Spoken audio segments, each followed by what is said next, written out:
Máme tady další dotaz opět z školství nebo ze třídy. Děti se bojí chybovat, nehlásí se, raději mlčí. Jak bych mohl vytvořit ve třídě prostředí, kde je bezpečné udělat chybu, ale zároveň to nepřeroste v laxnost? Je otázka, jaký důraz dávám ty chybě. Je otázka, jak oceňuju nebo neoceňuju tu chybu, anebo oceňuju nebo neoceňuju tu snahu. Jo? Proto já říkám prostě známky a výsledky, říká se, si mají malí děti hrát na výsledky. Každá činnost má nějaký výsledek, ale já nemusím při hodnocení o tom výsledku mluvit, já musím mluvit o tom procesu. To má dítě pod kontrolou.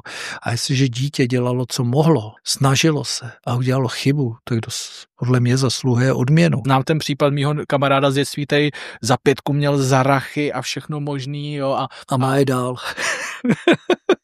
Jo, přesně. A já si pamatuju, že tehdy byl u nás na návštěvě, já jsem dostal 5. Jo, a mám, co bylo ve škole? Dostal jsem 5 z tohohle. Aha, co s tím budeš? No, tohle jsem měl špatně prostě. A za 5 minut ten kamarád na mě kouká, říkám, já jdu ven, přijdu v 6. Ty můžeš ven. No, proč bych nemohl ven? Jít dostal 5. A to je moje 5, ne? Jo, a já už jsem vlastně od dětství měl ten jako přístup, že jako nemám vztah udělat, nebojím se udělat tu chybu a ta 5 není nutně špatně. Na druhé straně je důležitý zase, to všeho s mírou, tady je důležitý taky nechat ty děti ten neúspěch prožít.